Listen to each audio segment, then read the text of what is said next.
मित्रों नमस्कार। पावन ज्योतिष प्रभात यूट्यूब चैनल पर आप सबका स्वागत है। क्या आप ये जानते हैं कि केपी ज्योतिष में एक ऐसी खोज है जो आपके हर भविष्यवाणी को सटीक बना सकती है, लगभग सटीक बना ही देती है। उस खोज का नाम है भाव समूह का अद्भुत सिद्धांत। जी हाँ मित्रों, इसीलिए इस विषय से संबंधित आज के वीडियो का शीर्षक है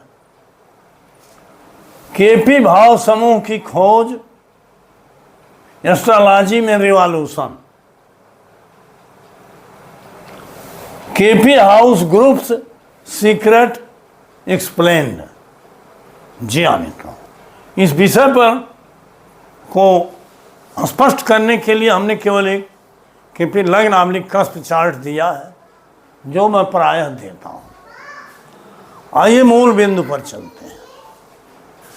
आज तक अब तक या प्रचलित परंपरा में आपने भाव, राशि,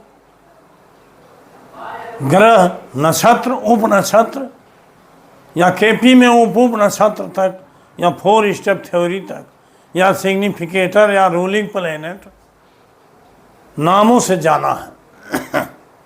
लेकिन भाव समूह ये शब्द जबकि हमने कई वीडियो में बताया है, आपके लिए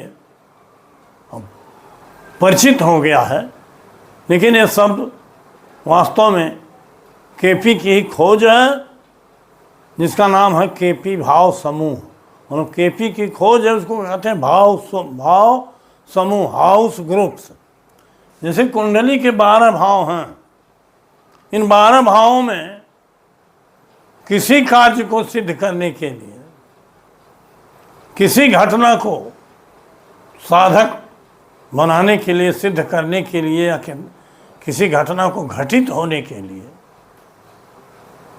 केपी में एक नियम है जो प्रायः प्रचलित परंपरा में नहीं था, और उस घटना को केपी में इवेंट कहते हैं और आम बोलचाल की भाषा में हम कार्य कहते हैं। जैसे एक घटना बहुत प्रचलित है, नौकरी, धन का प्राप्ति होना, विवाह, संतान, शिक्षा, वाहन खरीदना आदि आदि। तो कुछ घटनाओं पर का उदाहरण देके आज हम भाव समूह के महत्व को बताएंगे। भाव से केवल एक भाव का संबोधन होता है और भाव समूह से उसके समूह का, एक ग्रुप का संबोधन होता है। तो किसी भी घटना को घटित होने के लिए, उसको पॉजिटिव बनाने के लिए उसको कहते हैं प्रमुख और सहायक भाव। और जो भी कोई कार्य या घटना होती है उसके विरोधी भाव भी होते हैं जो बाधा पैदा करते हैं, उसको अटकाते हैं, रुकावट डालते हैं, या अधिसंख्य में है, अधिक प्रभावी हैं तो कार्य को नहीं होने देते। तो आज हम घटना से संबंधित प्रमुख सहायक भाव अर्थात भाव समूह और उसके विरोधी भावों को 2-4 घटनाओं से संबंधित बताएंगे। आप स्पष्ट रूप से समझ जाएंगे कि कैसे ये भाव समूह घटना को घटित करते हैं, सटीक करवाते हैं।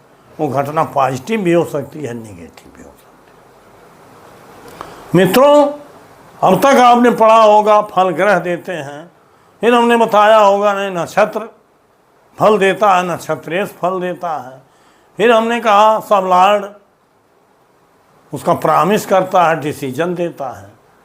लेकिन सिग्निफिकेटर भी शब्द आपने सुना होगा, प्रतिनिधि, संकेतक, अर्थात वो ग्रह किन भाव समूहों को किन भावों को प्रदर्शित कर रहा है, दिखा रहा है अपने सिग्निफिकेशन के माध्यम से। और उन्हीं भावों में जो भाव समूह हैं वो किसी घटना को घटित कराते हैं और उसके विरोधी भाव उसका विरोध करते हैं या बाधा पैदा करते हैं। तो आगे बढ़ने से पहले बहुत ही रोचक और रहस्यपूर्ण और शिक्षापूर्ण है यह वीडियो। ये नाते आपसे थोड़ा सा आग्रह कर लेता हूँ कि वीडियो को नए हैं तो सब्सक्राइब करिए, हाइप करिए, लाइक करिए, शेयर करिए और एक प्यारा सा कमेंट दीजिए जो मेरा मनोबल बढ़ावे। वीडियो को पूरा देखिए, स्किप करके मत भगाइए। आइए हम चलते हैं वीडियो पर। यहाँ देखिए, हमने देखा प्रमुख और सहायक भाव। कौन सी घटना? किसी घटना। जैसे आप नौकरी को ही ले लीजिए, बार बार हमने बताया है नौकरी। यहाँ मान लीजिए हमने नौकरी लिख दिया।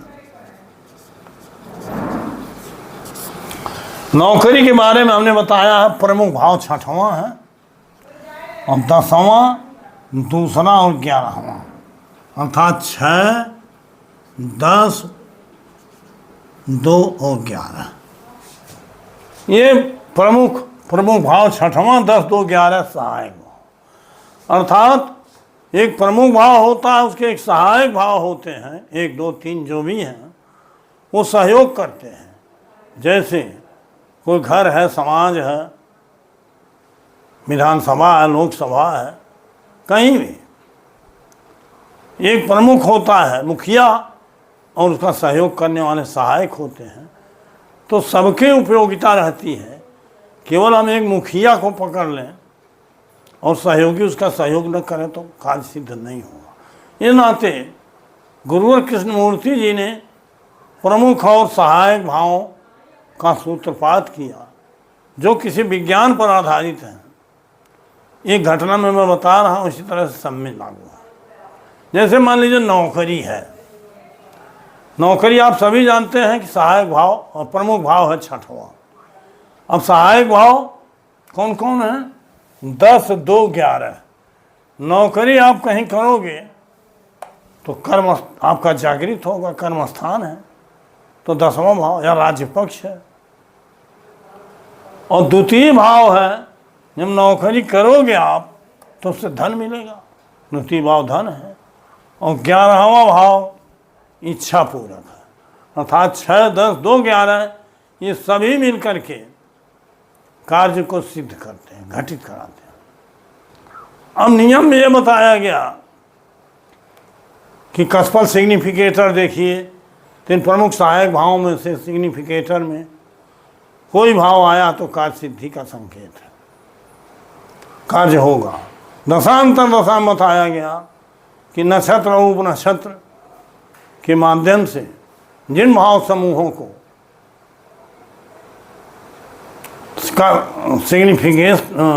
सिग्निफाई कर रहा है ग्रह, उसे वही कार्य होगा।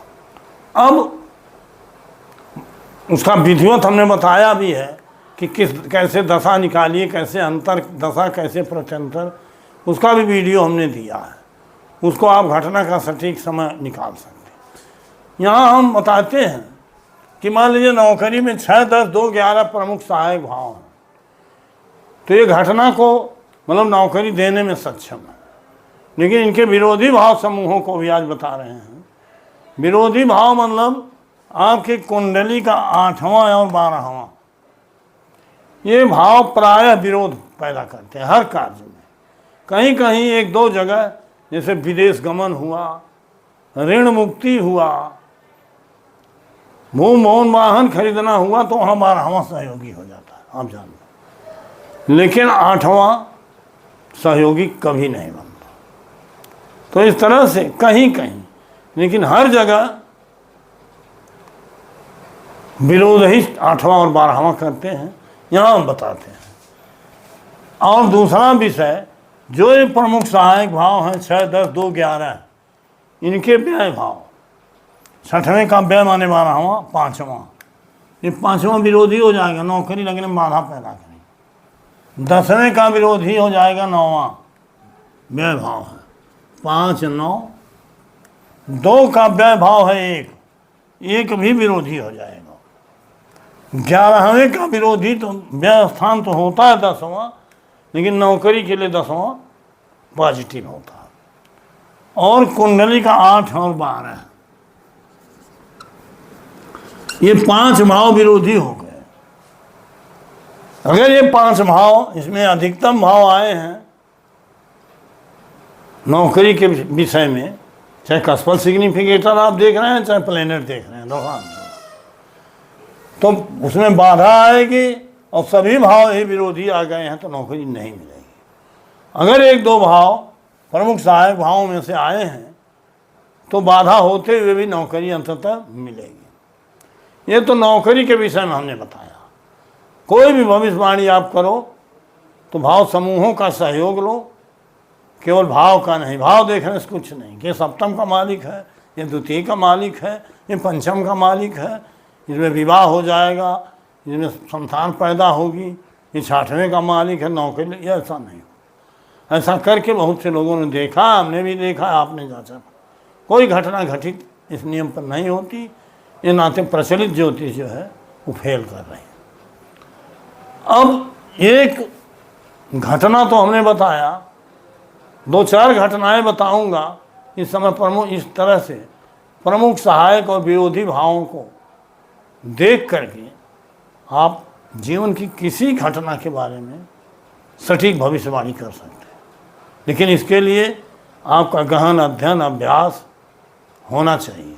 और भी नियम जो राशि नक्षत्र, उप नक्षत्र और उप नक्षत्र या 4 स्टेप या रूलिंग प्लेनेट, सारे नियम तो लागू होंगे, लेकिन बिना भाव समूहों के ज्ञान के कोई नियम काम नहीं करेगा, क्योंकि फल तो भाव समूह ही देते हैं।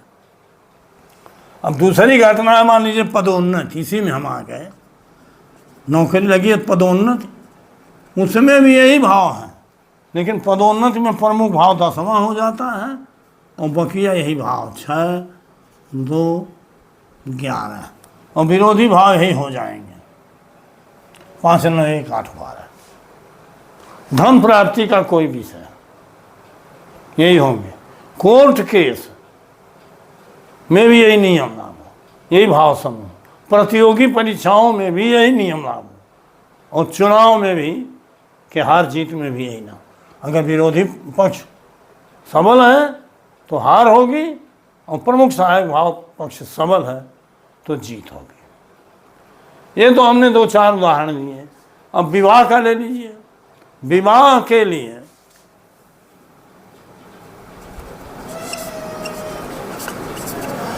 सात 2 11, ये 7 2 11 अर्थात सप्तम भाव जो है कुंडली का, ये विवाह का प्रमुख भाव होता है। और जब विवाह होगा तो कुटुंब में वृद्धि होगी। द्वितीय भाव कुटुंब का है तो द्वितीय आ गया। और 11वां भाव ये इच्छा पूरक, इसकी जरूरत प्राय हर जगह लगती है, क्योंकि 11वां भाव 12वें का व्यय है, अर्थात हानि का हानि माने लाभ। अब इतना समझ लीजिए। तो 7 2 11 तो विवाह के लिए प्रमुख सहायक हो गए, इनके विरोधी हो गए। 7वें का व्यय स्थान 6वां, यहाँ नौकरी 6वां प्रमुख है, यहाँ विरोधी हो गया विवाह में। दूसरे का विरोधी पहला, आप पहला को जानते हो, लग्न है तो विरोध नहीं करे, होता है। और 11वें का विरोधी विवाह में 10वां होगा, ये भी विरोध करेगा। और कुंडली का 8वां और 12वां, इस तरह से 3 भाव तो प्रमुख सहायक और 5 भाव विरोध करने वाले, जिसमें जैसी अधिकता होगी जिसकी कुंडली में, उसी तरह से उसको फल मिलेगा। और उसी तरह से अगर आप भविष्यवाणी करोगे तो एकदम सटीक होगा, चाहे पॉजिटिव हो चाहे निगेटिव, वो सटीक ही होगा। संतान प्राप्ति के लिए, संतान के लिए 5 2 11 पंचम स्थान संतान का है, जानते हैं आप। द्वितीय स्थान जब संतान होगा तो कुटुंब में एक सदस्य आएगा।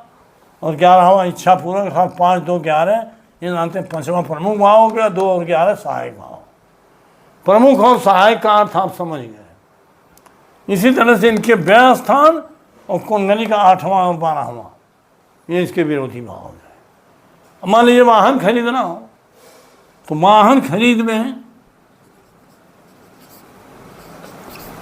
4, 11, 12 होता है। चौथा स्थान वाहन का है, 11वां स्थान वाहन प्राप्ति का है और 12वां स्थान इन्वेस्ट का है। यहाँ देखिए बताया था वाहन खरीद में 12वां भाव प्रमुख सहायक हो जाता है, क्योंकि बिना व्यय किए वाहन नहीं मिलेगा। अब इनके विरोधी, चौथे का विरोधी तीसरा व्यय, 11वें का व्यय 10वां और 12वें का व्यय तो 11वां होता जो इसमें प्रमुख में है। कुंडली का 8वां ये भाव। तो इस तरह से प्रमुख सहायक और विरोधी भावों को जान करके और किसी ग्रह के नक्षत्र और उपनक्षत्र तथा उसके नक्षत्र में इन भाव समूहों को सर्च करके जिनकी अधिकता है उसके आधार पर दशांतर और प्रत्यंतर का कालखंड निर्धारित करके अगर आप भविष्यवाणी करोगे तो निश्चित ही उस समय वो घटना घटित होगी, आपकी भविष्यवाणी सटीक होगी। ये अलग विषय है कि प्रमुख सहायक भाव अधिक हैं तो घटना पॉजिटिव फल होगा और विरोधी भाव अधिक है तो निगेटिव फल होगा, क्योंकि फल होना आपके बस में नहीं हो, तो जो कुंडली बता रहे इसी तरह से होगा। तो मित्रों, इस तरह से आज मेरा उद्देश्य था कि केपी ज्योतिष में भाव समूह ही ऐसे हैं जो 100% सटीक भविष्यवाणी करने में आपके सहायक होते हैं और एस्ट्रोलॉजी के गेम चेंजर भी हैं। एस्ट्रोलॉजी में जो पुराने नियम लागू थे उसमें ज़्यादा साइंटिफिक रीजन दे करके कृष्णमूर्ति जी ने ये बताया और आज के स्थिति में 100% सिद्ध भी हो रहा है। इस नियम से जो कोई फलादेश करेगा, भविष्यवाणी करेगा, उसका सही जाता है और जो नहीं करेगा उसका गलत जाएगा, या जिनको अधूरा ज्ञान है उनका गलत जाएगा। तो इस तरह से सारे नियम जो हमने ज्योतिष में वीडियो में दिया है, हर वीडियो देखिए, लेकिन इस भाव के रहस्य को आज तक कम लोगों ने आपको बताया होगा। इसको जान लीजिए, इसका प्रयोग करिए, यही मेन है। सटीक भविष्यवाणी का मेन सिद्धांत यही है, भाव समूह, और तो है ही है सब। तो वीडियो लंबा न हो, इस नाते आज का टॉपिक समाप्त करता हूँ। पुनः मिलूँगा 3 दिन बाद एक नए शीर्षक के साथ। बहुत बहुत धन्यवाद, हार्दिक शुभकामनाएं।